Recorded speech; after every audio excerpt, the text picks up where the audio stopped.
Assalamualaikum warahmatullahi wabarakatuh. Balik lagi di channel Robbani Media Tama bersama Bang Ustadz Said.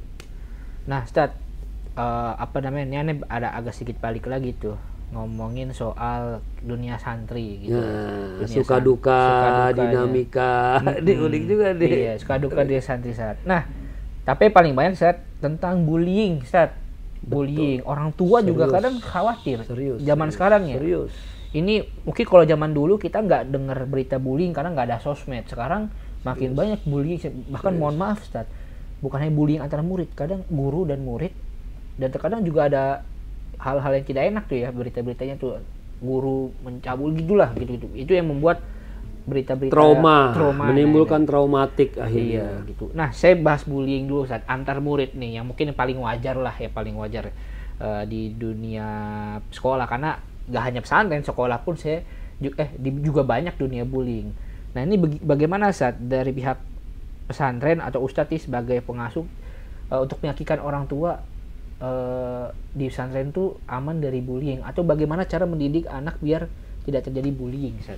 Ada konsep yang baru diperkenalkan ini, menurut saya ini istilah yang positif ya dan bagus. Ada disebut dengan pesantren ramah anak. Wah, iya sih benar. Ya, jadi ingin memberikan sebuah citra kesan bahwa jangan khawatir anak itu kan di pesantren. Kan akan diperlakukan juga dengan baik, cara-cara yang edukatif. Ya memang metode pendidikan modern sekarang ini kan membangun suasana belajar yang kondusif, efektif, bangun kemitraan guru dan murid, ya kan. Jadi seperti sahabat, teman yang terbangun di antara guru dan murid gitu, bukan atasan bawahan atau bukan seperti ya raja mungkin gitu ya. Iya, yang bisa berbuat seenaknya, berkata-kata seenaknya. Ya ini semua sudah ada sekarang aturan-aturan yang melindungi semua itu. Ada KPAI, kemudian ada apalagi gitu segala macam ya. Memang nggak bisa sembarangan sekarang ini. Bahkan kita memberikan sanksi ke murid, memberikan ini pun juga harus ekstra hati-hati gitu. Ya. Ya walaupun kalau melihat sistem pendidikan zaman dulu sih, ya entah saya lihat ini soal mental atau soal mindset yang sudah berubah ya. Iya. Dulu kalau anak dipukul sama gurunya dia ngadu sama orang tuanya, diomelin tuh anaknya kan. Itu mental VOC saat.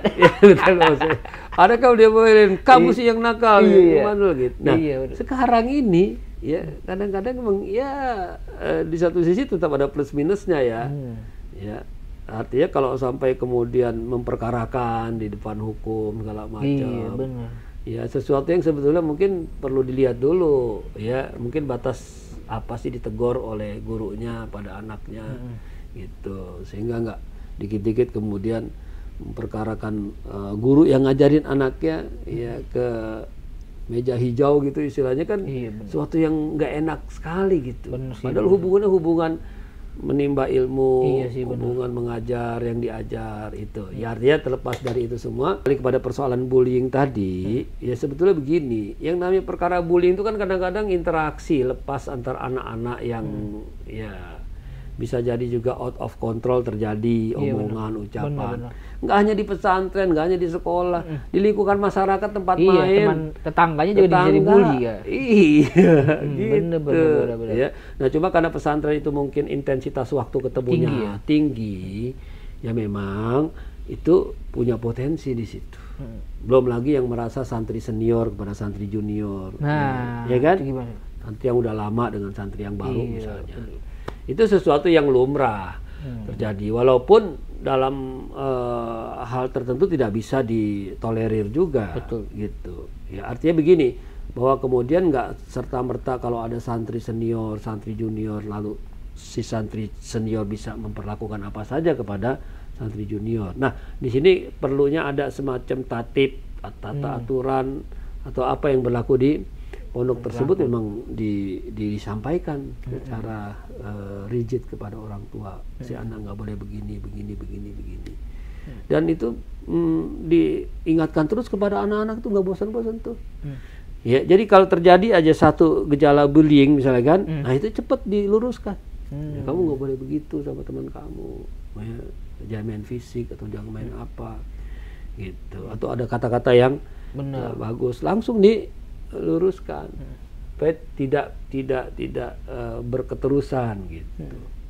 Ya memang mengelola santri dalam jumlah banyak apalagi kan, wah itu manajemennya SDM-nya juga luar biasa. Gurunya harus BP-nya juga banyak, itu polisi ini ya, polisi harus banyak tuh. Bahkan kita prihatin ya sampai ada yang kemudian menimbulkan cedera, sampai ada yang trauma, sampai ada yang meninggal juga ada. Ada juga gitu. Nah itu tuh yang memang mungkin bisa jadi karena saking banyaknya jumlah santri begitu. Benar, kadang ya. Sedangkan tim pengawasnya nggak cukup memadai. Betul sih. Kontrolnya menjadi agak terbatas juga. Nggak terelakkan juga memang hal tersebut. Ya intinya ya di samping soal bullying juga hal-hal yang penyimpangan lainnya ya. Ya taruhlah sampai disebut penyimpangan seksual dan sebagainya. Nah itu pelecehan dan sebagainya. Harus jeli milih pesantren juga ya. Nah iya, ya artinya itu sesuatu yang harus betul-betul terus dimonitor. Ya makanya mencari pengajar guru untuk pesantren juga harus selektif. Ya harus selektif, harus ditekankan betul. Misalnya untuk menghindari hal-hal yang tidak diinginkan, ya. Yayasan atau owner pesantren dia punya kekuasaan penuh untuk membuat aturan-aturan. Misalnya seorang guru tidak boleh memanggil anaknya ke kamar. Oh iya, itu hal sederhana itu ya. Iya. Ya. Ya, tidak dibenarkan seorang guru ya untuk kemudian mengundang atau memanggil salah seorang santri untuk masuk ke rumahnya atau ke kamarnya. Gitu. Ya kan? Benar-benar. Ya artinya itu untuk menghindari hal-hal yang tidak diinginkan bisa saja terjadi, apalagi jumlah santri banyak. Betul. Begitu. Jadi tata tertib sistem yang harus dikuatin saja. Dikuatkan tata tertibnya itu. Dan orang tua harus aware. Iya. Benar. Jadi orang tua masukin pesantren, dibaca juga tuh tatip-tatipnya ya, sebagai salah satu langkah memilih pesantren untuk yang terbaik untuk anaknya saja. Betul. Gitu. Oke, kalau gitu kita pamit undur diri, sampai ketemu di episode Tanya Bang Ustadz selanjutnya podcast. Terima kasih Bang Ustadz sudah luangin waktunya. Assalamualaikum warahmatullahi wabarakatuh. Assalamualaikum warahmatullahi wabarakatuh.